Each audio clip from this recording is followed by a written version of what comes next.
যবে থেকে এই সমুদ্রের কথা জেনেছি, বুঝেছি বা আরো জানতে চেয়েছি, গোয়া নামটার সাথে সেই তখন থেকেই সখ্যতা। কতবার ভেবেছি যে গোয়াটা যেতেই হবে, কিন্তু ওই যে কপাল, সময় আর সুযোগ এগুলো একসাথে পারমিট না করলে কোনো কিছুই হয় না। ফাইনালি জীবনের 30টা বসন্ত পার করে এবার চেকবক্সে টিক পড়েছে। তাহলে আর অপেক্ষা কিসের? চলো গোয়া সফর হয়ে যাক। আজকের পর্বে গোয়া তো ঘুরবই, সাথে দেব বাজেট গোয়া ট্যুরের সুলুক সন্ধান। তাছাড়া জার্নি ডিটেলস থেকে গোয়ার বিভিন্ন দ্রষ্টব্যের ডিটেইলড গল্প, গোয়া সম্পর্কে আমার ব্যক্তিগত অভিমত, সব বলবো তোমাদের। চলো আপাতত গল্প গাড়ি ছেড়ে দিই। সবার আগে আমি শঙ্খ, তোমাদের হোস্ট, সবাইকে জানাই ওয়েলকাম টু মেঘ পিওনের ভ্লগ।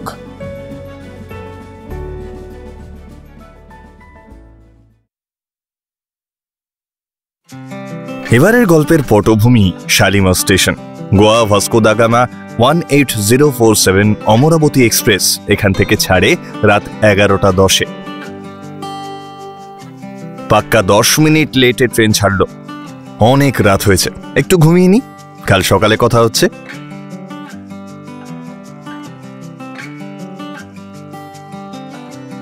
ঘুম ভেঙে দেখলাম ভানুবাবু আমার আগেই উঠে পড়েছেন। যাক সেসব, তোমাদের এই জার্নি সম্পর্কে কিছু ইম্পর্টেন্ট ইনফো দিই। এই ট্রেনের terminal station Vasco da gamma. Total 5টা রাজ্য ক্রস করে 41 ঘন্টায় 2121 কিলোমিটার ডিস্টেন্স কভার করে এই ট্রেন। এই মুহূর্তে দাঁড়িয়ে আছি খুর্দা রোড জাংশন। এই জার্নি, এই গোটা শালিমার টু ভাস্কো দা গামা যে ট্রেন জার্নি, তার মধ্যে সবচেয়ে বড় হল্ট কিন্তু এখানেই। প্রায় 20 মিনিট, মানে 20 মিনিটই এখানে হল্ট পাওয়া যায়। এবং সবচেয়ে ইম্পর্টেন্ট কেন বললাম, কারণ এরপর থেকেই কিন্তু চিল্কা স্টার্ট হবে। আর কিছুক্ষণ পরেই চিল্কা স্টার্ট হবে। ট্রেন আমাদের 1 ঘন্টা 20 মিনিট মতো লেটে চলছে। তো লেটটা ফ্যাক্টর না, এত বড় জার্নিতে এই লেটটুকু কভার আপ করে দেয় অনেক সময়। আবার এই ট্রেনটার একটু বদনামও আছে এইসব দিক থেকে, মানে পাংচুয়ালিটির দিক থেকে একটু বদনাম আছে। দেখা যাক অভিজ্ঞতা কেমন হয়, যেমন হবে শেয়ার করতে থাকবো। ওভারঅল এখনো পর্যন্ত সব ঠিকঠাক, সার্ভিসও ঠিকঠাক লেগেছে, ক্লিনিনেসও আমার ঠিকঠাকই লাগছে। এই জার্নির টোটাল 2টো মেন হাইলাইট, চিল্কা হ্রদ আর দুধসাগর ওয়াটারফলস। একদম কান ঘেঁষে যায় এই ট্রেন। তাই ট্রেন জার্নির প্রথম সকাল থেকেই জানলার বাইরে চোখ রেখো কিন্তু, না হলে এইরকম সব মনোরম দৃশ্য বেমালুম মিস হয়ে যাবে।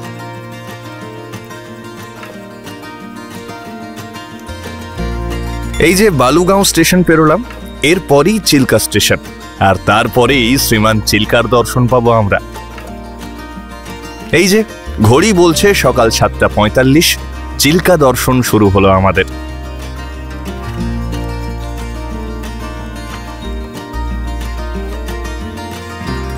কি যে অপূর্ব সব ল্যান্ডস্কেপ, চোখের পলক ফেলতেও ইচ্ছে করে না। মনে হয় এই বুঝে কিছু মিস হয়ে যায়।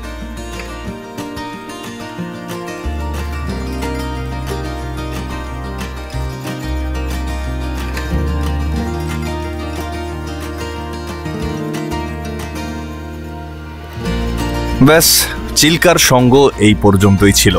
পাক্কা 10 মিনিট আমাদের সাথে কাটিয়ে তিনি বিদায় নিলেন। বাকি দিনটা আমরা আড্ডা মেরে, কখনো বা খুনসুটি করে, গপ্প করেই কাটিয়ে দিলাম।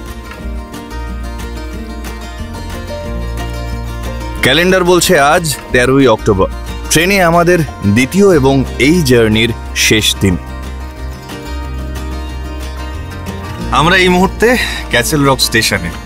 এইটা গোয়ার প্রথম স্টেশন, মানে আমরা গোয়াতে ঢুকে পড়েছি। এই ক্যাসেল রকের পর থেকে যে জার্নিটা, সেটা শুনেছি অনবদ্য, আমার প্রথম, আমি এখনো দেখিনি।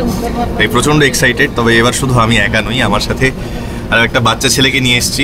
এই যে চিনতে পারছো কিনা দেখো, সিমলার ট্যুর যারা দেখেছো আমার, ট্রাভেলার অনি 0.3, মানে আমার খুব কাছের অনির্বাণদা। আমি আর অনির্বাণদা এবার গোয়া সফরে বেরিয়েছি। ভালো কাটলো, 40 ঘন্টা অলমোস্ট অতিক্রম করে ফেলেছি আমরা। এখনো পর্যন্ত ঠিকঠাক, সবই ঠিকঠাক। এই যে ট্রেনের রিভিউ, যতটা খাওয়ার কোয়ালিটি খুবই পুর, ওটা নিয়ে না বললেই নয়। কিন্তু বাকি যা যা সার্ভিস, মানে বাথরুম এখনো পর্যন্ত সকালবেলা প্রত্যেকদিন ক্লিয়ার হচ্ছে, জল আছে পর্যাপ্ত পরিমাণে। এই ক্যাসেল রক স্টেশন পার হওয়া মানেই কিন্তু অন দ্য টো থাকতে হবে, কারণ 10 নম্বর টানেলের পরই ওত পেতে বসে থাকে দুধসাগর ওয়াটারফলস। আর এই 10টা টানেল যে কখন পেরিয়ে যায় সেটাই বোঝা দেয়।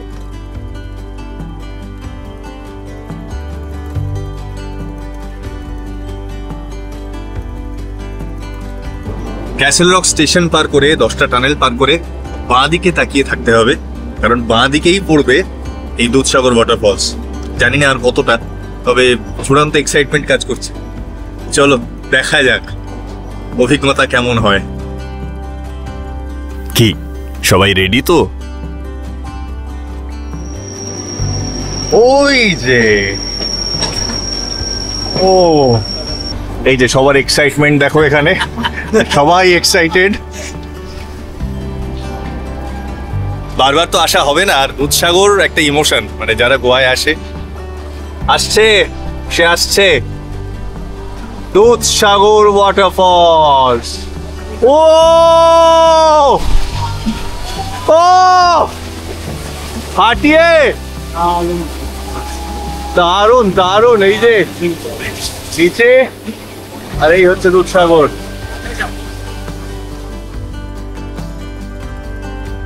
আমরা কিন্তু ভাস্কো দা গামার আগের স্টেশন মাঠগাঁওতে নামলাম। ঘড়ি বলছে 2:52। স্টেশনের বাইরেই অপেক্ষা করছে আমাদের নতুন বাহন। চলো উঠে পড়া যাক।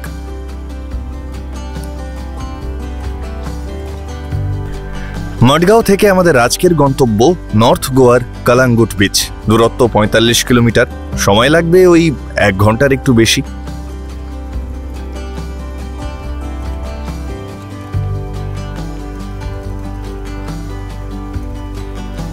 এই যে নদীটা দেখছো এর নাম মান্ডাভি। গোয়ার বিখ্যাত সব ইভিনিং আর নাইট ক্রুজগুলো এখানেই ভেসে বেড়ায়।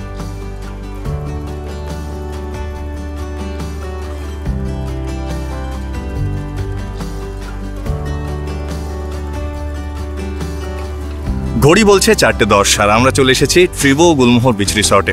গোয়ার প্রথম দিন আজ থেকে শুরু হলো। এটা একটা বাজেট গোয়া ট্যুর। তো এই যে রিসর্টটা, সেই বাজেট গোয়া ট্যুর অপেক্ষা কিন্তু বেশ বেশ পছন্দ হয়েছে আমার।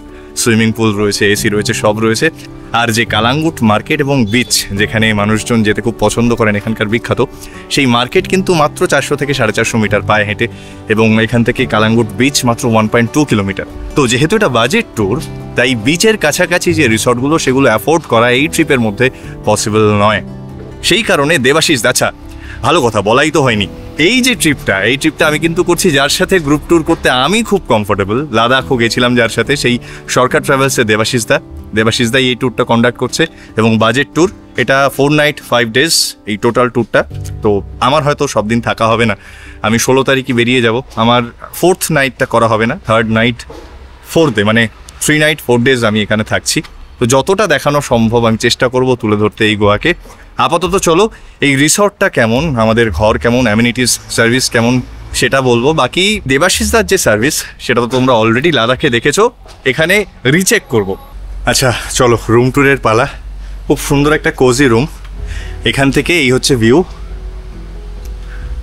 এখান থেকে সুইমিং পুল সাইড দেখা যায়। একটা সুন্দর সূর্যাস্তর অপেক্ষায় রয়েছে এই চত্বরটা। ওইদিকে সূর্য ডুবছে, এই সুইমিং পুল, আর এইখানে এই হচ্ছে 2খানা চেয়ার, একটা ছোট্ট টি টেবিল আছে, বাইরে স্মোকিং জোন টাইপের করা। আর এইদিকে এই হচ্ছে আমাদের আজকের আস্তানা, আমার আর অনির্বাণদার। এটা হচ্ছে আজকের ঘর। একটা কিং সাইজ বেড দেখতে পাচ্ছি, খুব সুন্দর একটা 3D ছবির ফ্রেম রয়েছে। এখানে ইন্টারকম রয়েছে, একটা ছোট্ট প্লাস্টিকের ফুলদানি রয়েছে, দুদিকে ল্যাম্পশেড রয়েছে, বেডসাইডের দুদিকে 2টো বেডসাইড টেবিল রয়েছে। এখানে ছোট্ট একটা ফ্রিজ রয়েছে, টিভি রয়েছে যেটা আমি দেখি না, এদিকে এসি রয়েছে, এখানে প্রসাধনের জন্য আয়না দেওয়া রয়েছে, এটা লাগেজ র্যাক, এখানে জামা কাপড় ছড়াতে পারবে। আর এইটা হচ্ছে টয়লেট, ওয়েস্টার্ন কামোড আছে, centralised geyser, hand shower, normal shower, এদিকে বেসিন, আয়না। একটা ঠিকঠাক রিসর্টে যা যা অ্যামিনিটিস দরকার হয়, যদিও বাজেট ট্যুর, এটা যদিও বাজেট গোয়া ট্যুর, তা সত্ত্বেও যথেষ্ট ভালো। এদিকে যদি এসি না পোষায় সেক্ষেত্রে ফ্যানও রয়েছে। এখানে বলে রাখি, প্যাকেজের যে খাওয়া সেটা স্টার্ট হচ্ছে সন্ধ্যার স্ন্যাক্স থেকে, কিন্তু খিদেও তো পেয়েছে, তাই পাশের একটা ক্যাফেতে ঢুকে পড়লাম। মিক্স চাউটা যা বানিয়েছিল না,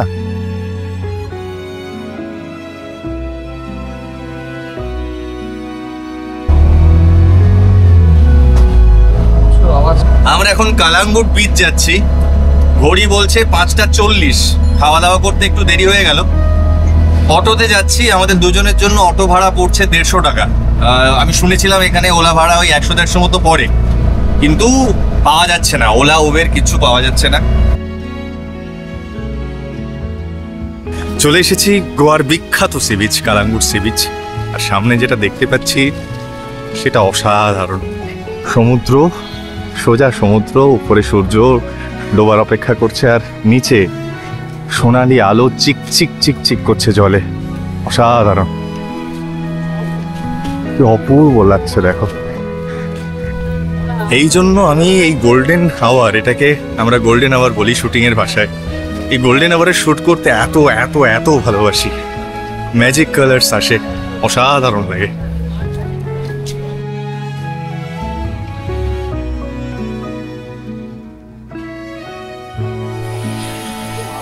অপূর্ব লাগছে দেখো, আহা হা, অসাধারণ লাগছে ফ্রেমটা।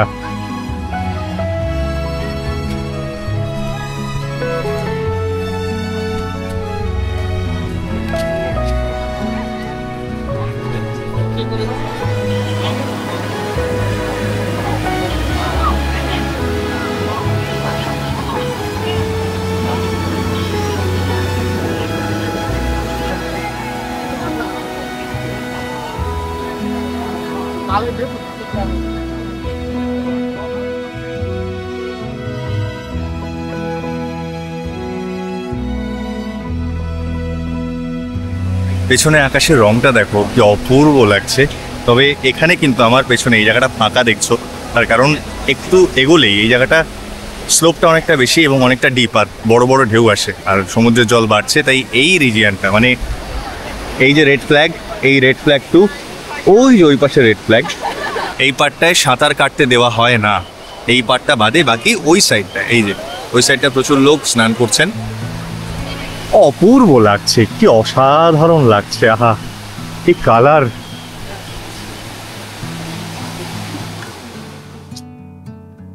কালাঙ্গুট বিচে এইরকম শ্যাক অনেক রয়েছে, যেখানে বসে তোমরা হালকা পানীয় বা ভারী পানীয় সহযোগে কোয়ালিটি টাইম কাটাতে পারো, যে কারণে গোয়া লোকে আসে মেনলি। যেটা দেখতে পাচ্ছি সেটা হচ্ছে এখানে লিকারের দাম তো কমই, যারা ম্যাক্সিমাম লোক এখানে খেতেই আসে। তো এছাড়াও জামা কাপড়ের দামও কিন্তু বেশ কম মনে হলো আমার, মানে রিজনেবল। এই যে গেঞ্জিটা খুব পছন্দ হলো, আর গণেশ আমার খুব পছন্দের, তাই নিয়ে নিলাম। মাত্র 200 টাকা দাম গেঞ্জিটা, বেশ ভালো কোয়ালিটি। আর এই যে জিনিসপত্রগুলো এগুলো সবই 200, 300, 150 এই রেঞ্জে ঘোরাফেরা করে। 100 আমি তো এটা নিলাম, এটা 100 আমার 100। তোমরা যদি চাও এখানে স্কুটি রেন্ট করেও ঘুরতে পারো। 400 টাকা মতো পড়ে সারাদিনের ভাড়া, শুধু তেল খরচাটা তোমার। যাই হোক, রিসর্টে ফিরে এতটুকু সময় নষ্ট না করে ঝাঁপিয়ে পড়লাম পুলে। এটা যে আমার কি প্রিয়।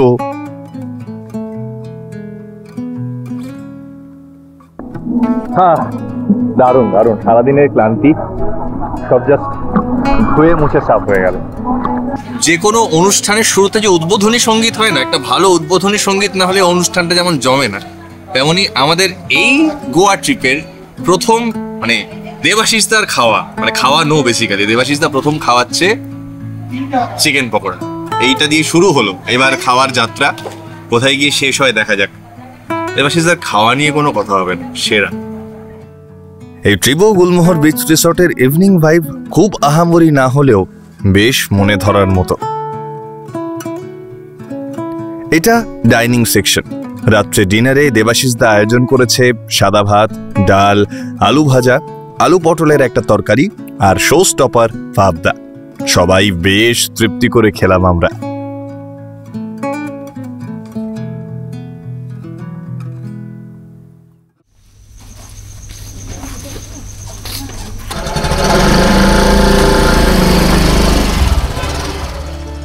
ঘড়ি বলছে 5:40।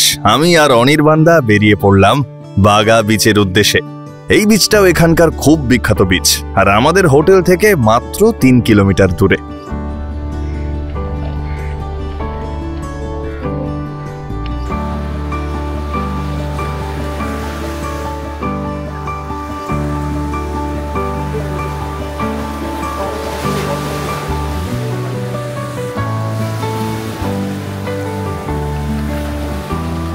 এই সকালের সময়টা একদম অন্য রকম লাগছে। মানে কালকে গোল্ডেন আওয়ারে মানে সূর্যাস্তের সময় কালাঙ্গুটে গিয়েছিলাম, আজকে এসছি বাগাতে।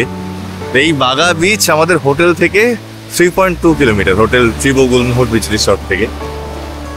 তো সকাল সকাল চলে এলাম স্কুটি নিয়ে, দারুণ লাগছে, দারুণ লাগছে, খুব খুব খুব ভালো লাগছে। আজকে প্রচন্ড এনজয় করছি, কালকে সূর্যাস্তের সময় যতটা এনজয় করেছি ওই রং দেখে, আর আজকে এনজয় করছি এই সমুদ্রের নীরব রূপ দেখে। সমুদ্রের নীরব রূপ না, এই বিচের নীরবতা দেখে, কারণ কেউ নেই।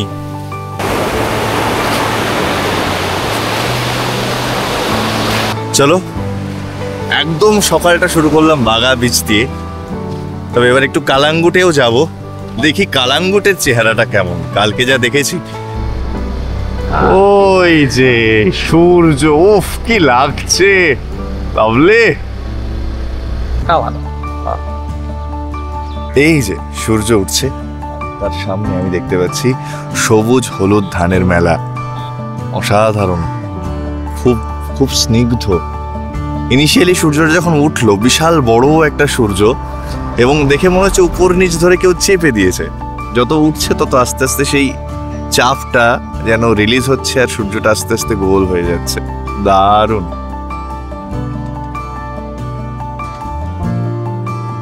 স্কুটিতে বাগা থেকে কালাঙ্গুট আসতে পাক্কা 9 মিনিট লেগেছে।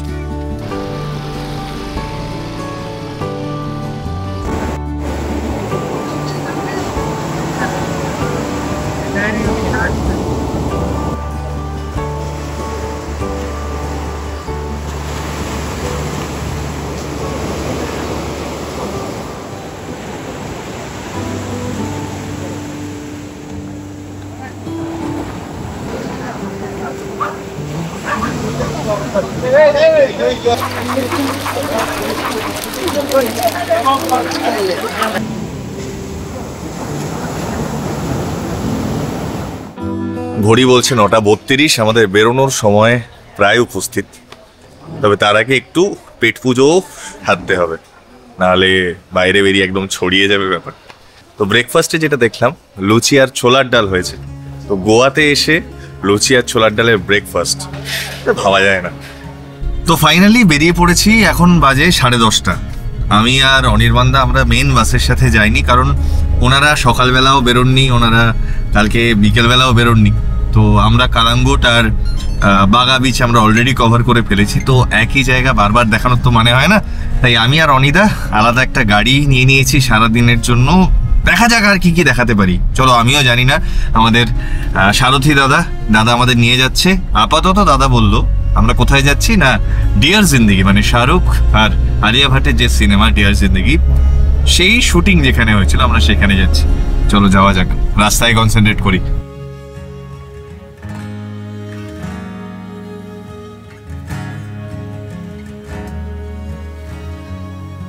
চলে এসেছি ডিয়ার জিন্দেগির শুটিং স্পটে। মনে আছে ডিয়ার জিন্দেগিতে আলিয়া ভাট আর শাহরুখ খান সাইকেল চালিয়ে ঘুরতো রাস্তা দিয়ে, একটা বেশ কিছুটা টাইম সাইকেল চালিয়ে একটা রাস্তা দিয়ে যেত। এই হচ্ছে সেই রাস্তা। এই নারকেল গাছ, অসাধারণ লাগছে, চারিদিকে ধান পেকে গেছে, একদম সোনালি ধান, কিছু কিছু জায়গায় সবুজ, কত রকমের শেড হয়ে রয়েছে দেখো। আর অপূর্ব একটা ভাইব রয়েছে, কিন্তু হালকা মৃদু হাওয়া হচ্ছে, হালকা লাইট একটা ব্রিজ। আর এই হচ্ছে ল্যান্ডস্কেপ, ওদিকে পাহাড় দেখতে পাচ্ছি, সবুজ পাহাড়, আর এই হচ্ছে ল্যান্ডস্কেপ।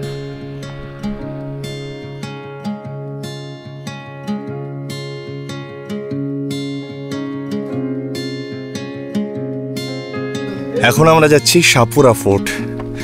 এই ফোর্ট কিন্তু বিখ্যাত একটা সিনেমার দরুন, দিল চাহতা হ্যায়, মনে আছে দিল চাহতা হ্যায় গানার শেষে একটা ফোর্টের উপর 3 জন বন্ধু বসে আছে, আমির খান দেওয়ালে পিঠ ঠেকিয়ে বসেছিল, আর একটা টিলটাপ মানে রিভিলিং শট হচ্ছে, পেছনে সমুদ্রটা ওপেন হচ্ছে, একটা ফোর্টের পাঁচিল। এটা হচ্ছে সেই সাপুরা ফোর্ট। চলো, প্রচণ্ড এক্সাইটেড। আমার এরকম জায়গা খুব ভালো লাগে, যেখানে এই ধরনের কর্মকাণ্ড চলেছে, চিত্রায়ন হয়েছে, ভিজুয়ালাইজ করা যায়, কানেক্ট করা যায়। আচ্ছা, যেটা ইম্পর্টেন্ট যেটা বলার, এই সাপুরা ফোর্টে আসতে গেলে কিন্তু বেশ কিছুটা হেঁটে উপরে আসতে হবে এবং খাড়াই, প্লাস আরও বেশ কিছুটা সিঁড়ি আছে, 120টা মতো সিঁড়ি আছে। সেইটা যদি তোমরা কভার করতে পারো, যাদের হাঁটুর জোর আছে, যাদের দমের জোর আছে, মনের জোর আছে, চলে এসো। সাপুরা ফোর্ট বানান হচ্ছে CHAPORA, তো সাপুরা বা সাপুরাও বলতে পারো। তো CH এটাকে শাহ উচ্চারণ করে লোকালসরা। কি অপূর্ব লাগছে দেখো, উফ, সেরা।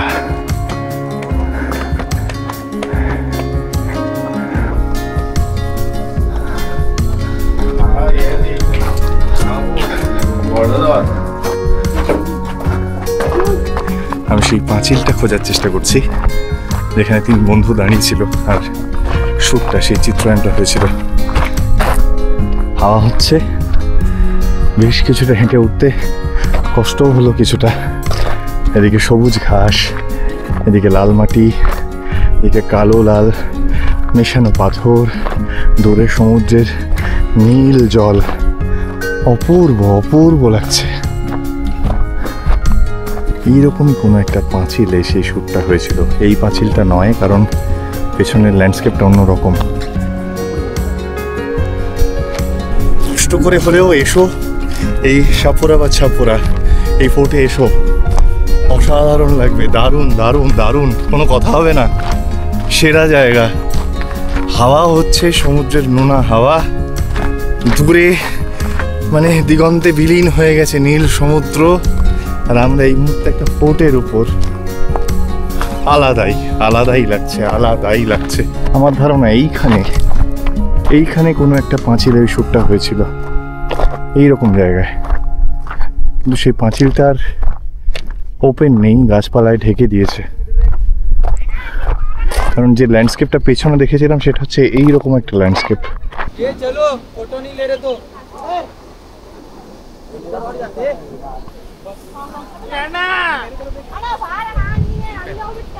নিচের ল্যান্ডস্কেপটা দেখে আমি লোভ সামলাতে পারছি না, আমাকে নিচে যেতেই হবে। দেখি কোনো যাওয়ার জায়গা আছে কিনা। কয়েকজনকে দেখলাম নিচে যাচ্ছে। অপূর্ব অপূর্ব অপূর্ব, কোনো কথা হবে না। অনির্বাণদা, নিচে গেলাম। হ্যাঁ,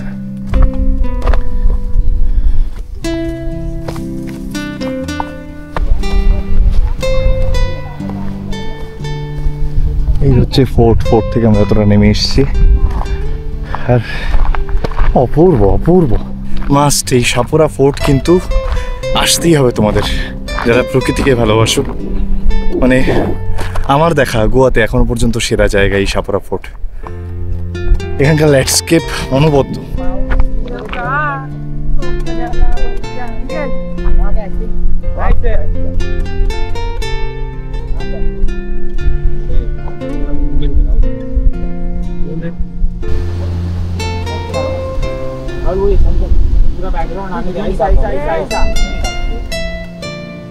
এবার যাচ্ছি আরো একটা বিচ, যার নাম ভ্যাগাত্তুর বিচ। ভ্যাগাত্তুর।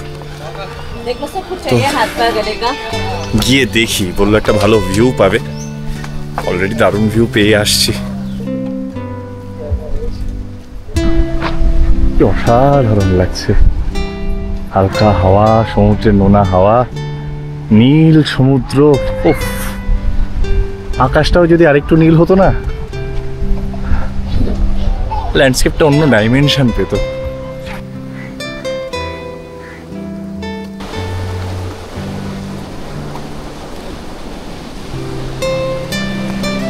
অসাধারণ একটা ভিউ পয়েন্ট, নিচেই সমুদ্রের দিগন্তে বিলীন হয়ে যাওয়া দেখা যায়।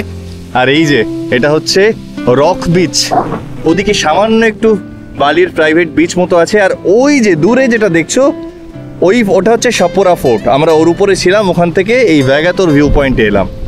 কি অসাধারণ দৃশ্যপট! আহা,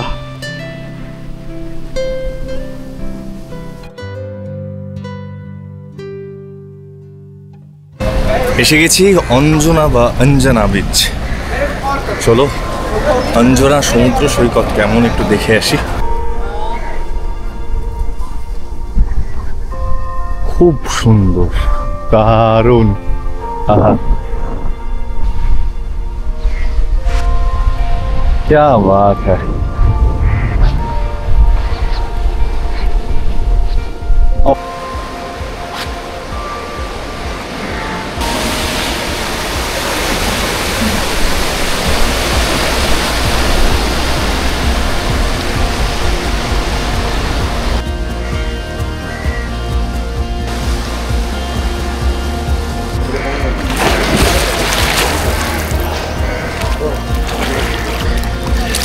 এখনো পুল দেখলে না সেই ছোট্টবেলার মতো এক্সাইটমেন্টটা কাজ করে, তাই যতবার সুযোগ হয় নেমে পড়ি।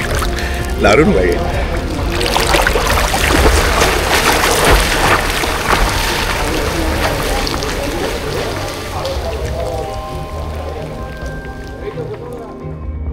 ফাটাফাটি জলকেলির পর খিদেও তো চরমে। লাঞ্চে রয়েছে সাদা ভাত, ডাল, ফুলকপির রোস্ট, চিংড়ি মাছের মালাইকারি, চাটনি আর পাঁপড়। এবার আফটার লাঞ্চ সাইট সিং এর পালা। North Goa sightseeing phase 2। প্রচুর জলকেলি এবং খাওয়া দাওয়ার পর বেরিয়ে পড়েছি। এখন বাজে 3:30 মতো। আপাতত যাচ্ছি ডলফিন সেন্টার, আগে ওটা করবো, তারপর ফোর্ট এগোডা। এই দুটো কভার করার প্ল্যান রয়েছে, তারপর দেখছি কি করা যায়।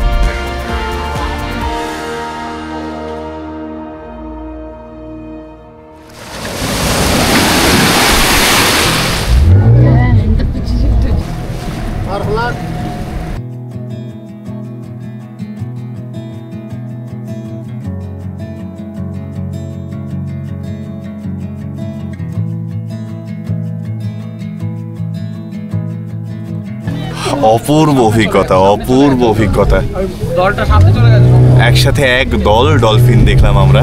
আর যে সময়টা আমরা এটা করছি আর কি, এই সময়টাও অসাধারণ। সূর্য ডুবছে, মানে পড়ন্ত বেলা আর কি, গোল্ডেন আওয়ার। অসাধারণ অসাধারণ। হাওয়া হচ্ছে মিঠে ঠান্ডা হাওয়া। ওই ওই ওই আবার উঠেছে। यहाँ पे आ जाओ डॉल्फिन। कितना डॉल्फिन देखा आपने? बहुत सारा। बहुत सारा। গোধূলি বেলায় সমুদ্রের নোনা হাওয়ার স্বাদ নিতে নিতে ডলফিনের দলকে সাঁতরাতে দেখা এক আলাদাই অনুভূতি। তবে আমরা শুধু ডলফিন দেখেই ক্ষান্ত হইনি। সেন্ট্রাল জেল দেখলাম, লাইট হাউস দেখলাম, আগোডা ফোর্ট দেখলাম, মিলিয়নিয়ার প্যালেস দেখলাম, আর অনেকগুলো জেলি ফিশ দেখলাম। গোয়া এসেছি আর লোকাল গোয়ানিজ কোনো ফুড ট্রাই না করলে কি হয়। তাই আমার যে পছন্দের আইটেম যেগুলো, যেমন আমি চাইনিজ খেতে খুব পছন্দ করি, তো এখানকার মেনুতে দেখলাম একটা গোয়ানিজ চাইনিজ বলে একটা অপশন রয়েছে, যেখানে গোয়ানিজ চিলি চিকেন বলছে এখানকার স্পেশাল ডিশ। সেটা একটু খাই, আর মিক্সড ফ্রাইড রাইস নিয়েছি সাথে। খেয়ে জানাচ্ছি কেমন।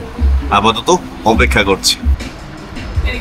আমাদের রাইস পড়লো 350 টাকা, গোয়ানিজ চিলি চিকেনও 350। সে অনুযায়ী কোয়ান্টিটি কিন্তু কম। ভালোবাসেন এটা দিয়ে খাবেন। গোয়ানিজ যে চিলি চিকেন, এখানে কিন্তু শ্রেডেড চিকেন ইউজ করা হয়। আমাদের চিলি চিকেনে যেমন গোটা গোটা পিস থাকে বোনলেস, এখানে শ্রেডেড চিকেন। খেয়ে দেখি।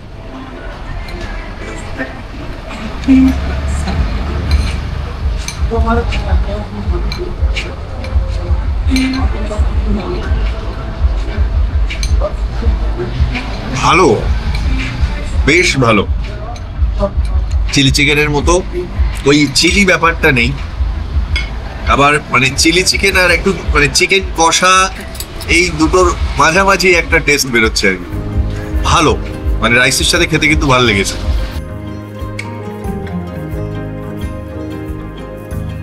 Unexpected union. ছোট্টবেলার পাড়াতুতো বন্ধুকে যখন গোয়াতে পাওয়া যায়। আমি আসবো জানতো, কিন্তু আমি এসে এখনো যোগাযোগ করে উঠতে পারিনি, এত শ্যুট চলছিল। ও স্ট্যাটাস দেখেছে, দুধসাগর ওয়াটারফলসের স্ট্যাটাস দেখে ও আমাকে ফোন করলো তুই কোথায়। তো ফাইনালি আপাতত একটা শ্যাকে বসে আছি বিচে। ওর নাম রিয়া। আমার ছোট্টবেলার মানে কত একদম ওইটুকু বেলার বন্ধু। এবং মানে ওই যে বলি না আমার পুজোটা ভালো কাটে না, তার one of the main reason ও। কারণ আমরা একসাথে ছোটবেলা থেকে পুজোয় হই হুল্লোড়, মজা, আড্ডা, কত কিছু করতাম। সেই জিনিসটা আর পাই না। এরকম ভাবেই কাটিয়েছি। তারপর হ্যাঁ, মানে চাকরি সূত্রে ও বাইরে চলে গেল, আমিও ব্যস্ত হয়ে পড়লাম, পুজোর সময় ওর আসা হয় না। তো আমার পাড়ার যে ইউনিটিটা ছিল, যেটা আমি ও অনেকটাই ধরে রাখতাম, সেটা আর নেই।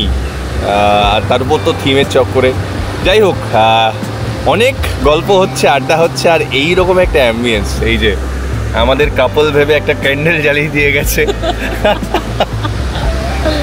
তো গোয়াতে এসে আমরা নস্টালজিয়ায় একটু বাঁচার চেষ্টা করছি আর কি, আমাদের কাইন্ড অফ নস্টালজিয়া। আজকের ডিনারে ছিল বাসন্তী পোলাও আর চিকেন কষা।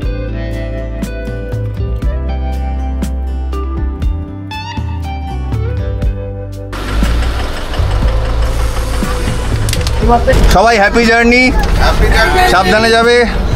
আচ্ছা, আজকে যেহেতু ম্যাক্সিমাম টাইমটা রাস্তায় কাটবে, তাই এই যে প্যাকেজিং ভালো, প্যাকেজিং, এরকম প্যাকেজড ফুড যাচ্ছে বাসে। বাসে যারা যারা থাকবে, ওই যে বললাম, একেবারে ফুল ডে প্ল্যান। দেখা যাক সাউথ গোয়া আমাদের জন্য কি কি নিয়ে অপেক্ষা করে আছে। এই মুহূর্তে আমরা ঢুকছি সেন্ট অগাস্টিন টাওয়ারে। বললো ড্রাইভার দাদা এখানকার সবচেয়ে পুরনো চার্চ ছিল এটা। আমরা ধ্বংসাবশেষ দেখতে পাচ্ছি, এই যে শুধু এই টাওয়ারটাই দাঁড়িয়ে আছে। ওল্ড গোয়ার এই প্রায় ধ্বংসপ্রাপ্ত চার্চ 1606 খ্রিস্টাব্দে অগাস্টিনিয়ান সন্ন্যাসীদের দ্বারা নির্মিত হয়েছিল। এটি তৎকালীন গোয়ার একটি অন্যতম স্মৃতিস্তম্ভ। চার্চ ছাড়াও একটি কনভেন্ট আর অনেকগুলি ভবন নিয়ে একটা বিরাট স্থাপত্যের নিদর্শন ছিল এই টাওয়ার। 1835 সালে পর্তুগিজ সরকার ধর্মীয় সংগঠনগুলোকে বহিষ্কার করে দিলে এখানকার সন্ন্যাসীরা চার্চ ছেড়ে চলে যান এবং রক্ষণাবেক্ষণের অভাবে চার্চটি ধীরে ধীরে ধ্বংসপ্রাপ্ত হয়।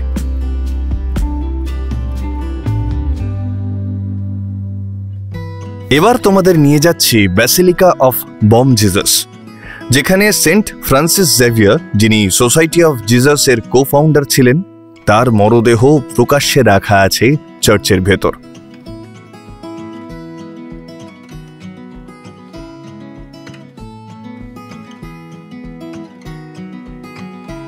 বম জিজাসকে পেছনে ফেলে রাস্তা পেরোতেই চলে এলাম আর্কিওলজিক্যাল সার্ভে অফ ইন্ডিয়ার অধীনে থাকা চার্চ অ্যান্ড কনভেন্টস অফ গোয়াতে। প্রচন্ড রোদ, একটু কষ্ট করে এই রোদে ঘোরাটা। একদম মানে স্কর্চিং হিট যাকে বলে, চামড়া পুড়িয়ে দিচ্ছে একদম। চলো, অনেক তো চার্চ হলো, এবার একটু মন্দির ঘুরে আসি। পরের স্টপেজ বালাজি মন্দির। খালি পায়ে ঢুকতে হয়, বাইরেই জুতো রাখার জায়গা রয়েছে। আর এখন তো রোদ প্রচণ্ড, যাতে পায়ে গরম না লাগে তাই সবুজ কার্পেট বিছিয়ে এটা ভিজিয়ে দেওয়া হয়েছে।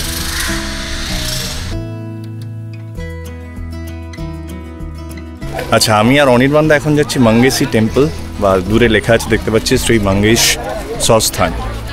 যেটা বলার সেটা হচ্ছে বেশ কিছুটা হাঁটতে হয়, কিন্তু যেখানে গাড়ি থেমেছে তার থেকে প্রায় 300 মিটারের মতো এটা হেঁটেই আসতে হবে। এখানে গাড়ি ঢোকে না, প্রচুর গাড়ি পার্ক করা আছে, কিন্তু সিকিউরিটি ওখান থেকে গাড়ি ঢুকতে দিচ্ছে না। এমনি এই মাঙ্গেসি বেশ পরিষ্কার পরিচ্ছন্ন মন্দির, বহু মানুষের সমাগম হয় এখানে, সেটা দেখলেই বোঝা যায়। ভাইবও বেশ ভালো, সেটা নিয়েও আমার কোনো বক্তব্য নেই। তবে একটা জিনিস একটু আমায় ব্যথা দিল বটে, এখানকার পুজো দেওয়ার ড্রেস কোড। অগত্যা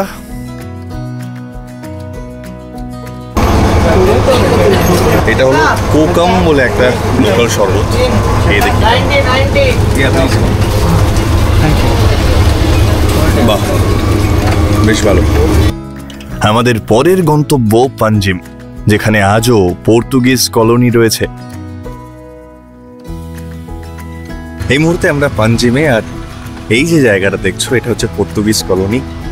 রং বেরঙের পর্তুগিজ স্থাপত্য এখানে আসলে দেখা যায়।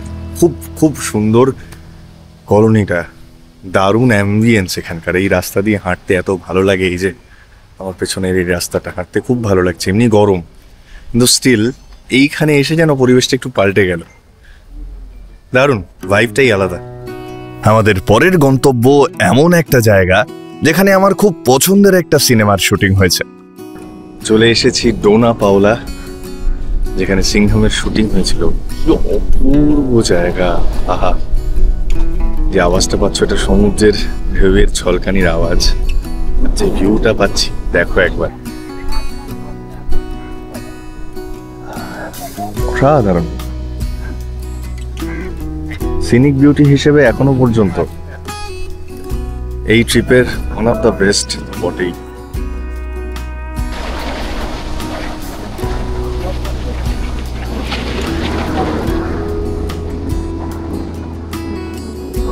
এই ডোনা পাওলার জাস্ট বাইরে এসে আবার লেবু জল খাচ্ছি, ফ্রেশ লাইম সোডা, কিন্তু এটা বেশ ভালো। 30 টাকা আমি এখনো পর্যন্ত সবচেয়ে কম এখানেই খেলাম।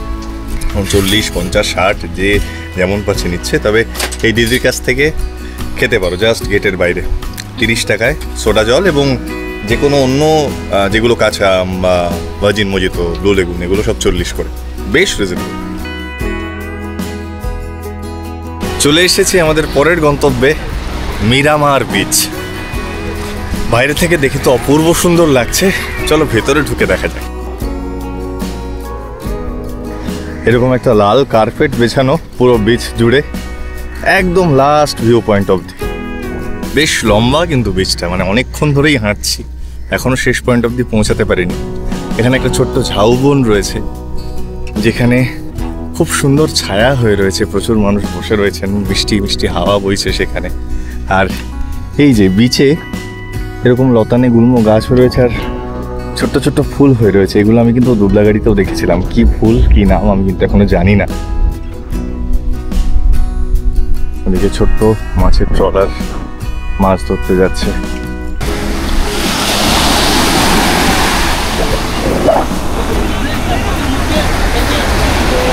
এই বিচের যেটা সব থেকে ভালো লাগছে, খুব কম লোকজন দেখতে পাচ্ছি এবং নির্জন নিরিবিলি বিচ। এখানে আসলে কিন্তু এনজয় করা যায়, প্রচুর মানুষ স্নান করছেন, হাওয়া হচ্ছে। এই যে আমার পেছনে পতাকা উঠছে, সামনেও পতাকা উঠছে দেখতে পাচ্ছি, আর একটা কাক ওই লাল পতাকার উপর বসে আছে। জানি না এটার কি মানে, বাট বসে আছে। সাউথ গোয়ার যত সাইট সিং আছে সব করার পরও আমাদের হাতে কিছুটা টাইম বেঁচে গেছে। তো কি করা যায়, আমরা গুগল ম্যাপ সার্চ করলাম, করে আশেপাশের যতগুলো ভালো ভালো বিচ আছে, যেগুলো একটু অফ বিট, যেগুলো মানুষ কম যান, নিরিবিলি ভার্জিন বিচ যেগুলোকে বলে, তো সেই রকম বিচ কিছু দেখছিলাম, রেটিংস দেখছিলাম। একটা বিচ খুব পছন্দ হয়েছে, কোলভা পছন্দ হয়েছিল, কিন্তু কোলভা অনেকটা দূর। আমাদের হাতে যতটা সময়, সেই সময়ের মধ্যে আমরা মনে হয় না কোলভায় ঘুরে তারপর আবার পানাজিতে ব্যাক করতে পারবো, কারণ সন্ধ্যার ইভিনিং ক্রুজও করার আছে। তো সেই জন্য মাঝামাঝির একটা দারুণ বিচ পছন্দ হয়েছে, চলো যাই, গিয়ে দেখাবো বিচটা। গুগল রিভিউ তো বলছে খুব লোকালসদের খুব পছন্দের বিচ এবং নিরিবিলি ক্লিন বিচ। চলো দেখা যাক আমাদের কেমন লাগে।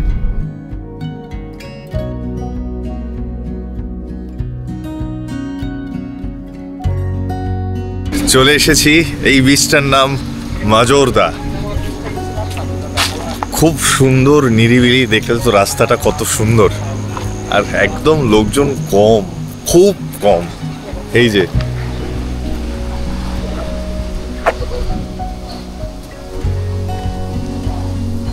এই বিচটা দারুণ, ফাটাফাটি।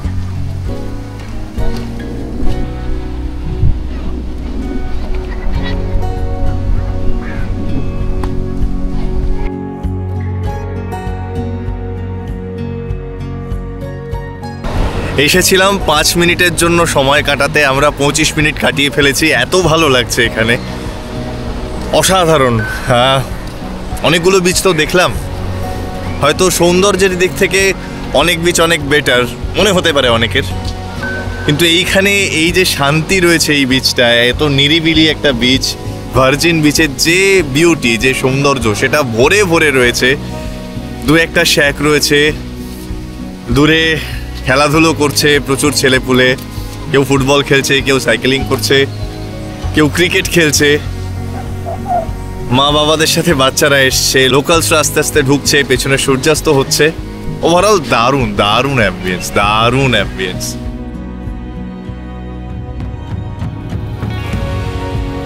চলে এসেছি কোলভা, চলো যাওয়া যাক। মাজোরদা অপেক্ষা অনেক বেশি লোক এখানে, অনেকে স্নান করছেন, জনসমাগম বেশ বেশি এবং খুব সুন্দর, বিচটাও খুব সুন্দর। তবে আমি মাজরদাকে 2 পয়েন্ট এগিয়ে রাখবো, কারণ মেইনলি ওর নীরবতা, নির্জনতা এবং ভার্জিনিটি। এটাও ভার্জিন বিচ বলে কোলবা, কিন্তু তাও অনেক লোক। এই যে আমরা অলরেডি রানিং লেট, হাতে সময় খুব কম, ক্রুজ ধরতে হবে, তাই এবার গন্তব্য পাঞ্জি। সব ভালো চলছিল, কিন্তু দিনের শেষটা মনের মতো হলো না আর কি। আমরা 2টো এক্সট্রা বিচ কভার করলাম, কিন্তু কোলাঘাটা কভার করতে গিয়ে, কোলাঘাটা যদি না কভার করতাম, কোলাঘাটা কভার করতে গিয়ে আমাদের সময় একটু বেশি গেছে এবং আমরা তারপর জ্যামে পড়েছি, সন্ধ্যের জ্যাম এখানকার। এখন 6:42 বাজে, ইভিনিং ক্রুজ সব বেরিয়ে গেছে, এরপর ডিনার ক্রুজ রয়েছে। আমার আর করতে ইচ্ছা করছে না, মিস যেহেতু হয়ে গেছে আর করতে ইচ্ছা করছে না। আবার এটাও মনকে বোঝাচ্ছি যে নেক্সট বারের জন্য কিছু থাক, এবার তো অনেক কিছু করলাম, শুধু ক্রুজটা হলো না, তো নেক্সট বার ক্রুজ নিশ্চয়ই করব। থাক, পরের বারের জন্য বাঁচিয়ে রাখলাম। চলো ফেরা যাক। ক্রুজটা এবারের মতো হলো না, তবে তোমরা চাইলে কিন্তু ক্রুজ করতে পারো, যদিও বাজেট ট্যুরের মধ্যে কিন্তু ক্রুজের টাকা পড়ছে না। ক্রুজের জন্য সম্পূর্ণ ওটা নিজেদের যে যার ইচ্ছে মতো তোমরা করতে পারো। আমাদের হলো না, ব্যাড লাক। গোয়ায় দারুণ সময় কাটলো, অনেক মজা করলাম আমার মতো করে। গোয়ায় যেভাবে সচরাচর মানুষ মজা করেন, তো সেই মজা আমি করতে পারি না। আমি আমার মতো করে মজা করলাম, দারুণ কাটলো। আর আমার মজা করার যে মেইন ক্ষেত্র ছিল সেটাই সুইমিং পুল। আমি কতবার যে নেমেছি এই সুইমিং পুলে, যতবার সুযোগ পেয়েছি আর যতবার মনে হয়েছে একটু নামি, ততবার নেমেছি। তো আজকেই সম্ভবত লাস্ট, কিংবা কালকে আরও একবার হয়তো নামতে পারি। মিস করবো এই পুলটাকে।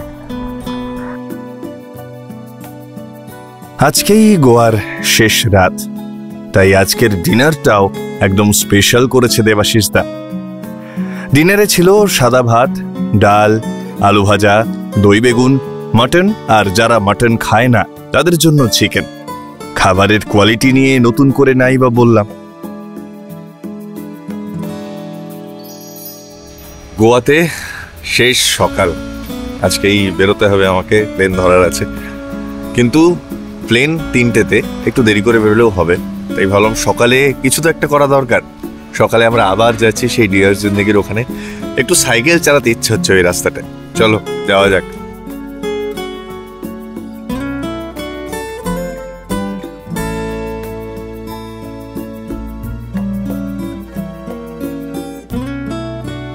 সাইকেল নিয়ে নিয়েছি। এখানে সাইকেল 1 ঘন্টার জন্য 200 টাকা চাইছে, যদি একটা সাইকেল না, আর 2টো সাইকেল নিলে ওরা বোধহয় 300 টাকায় দেবে। তার জন্য 40 থেকে 100 মিনিটস চালাতে পারবে। চলো, এখানে সেটা না করলে ঠিক ভাল লাগছিল না।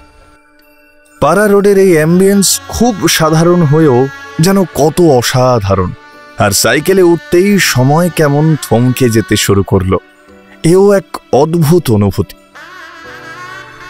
তো এটা সবাইকে করার জন্য বলবো, মাস্ট। পাড়া রোড ডিয়ার জিন্দেগির যে শুটিং স্পট, এখানে সাইকেল চালাতে সত্যিই ভালো লাগে। এমনি তো সিনেমায় দৃশ্যায়ন হয়নি, সেরা। এবারের গোয়া সফর এই পর্যন্তই। তোমাদের কেমন লাগলো জানিও কমেন্টে। গোয়ার সাথে আমার আত্মিক যোগ স্থাপন না হলেও একটা টান কিন্তু তৈরি হয়েছে, মূলত এই জার্নি, চিল্কা হ্রদ, দুধসাগর ওয়াটারফলস, গোয়ায় কাটানো অপূর্ব সব মুহূর্ত, সব কিছু মিলিয়ে সেই টানটা আমি অনুভব করতে পারছি।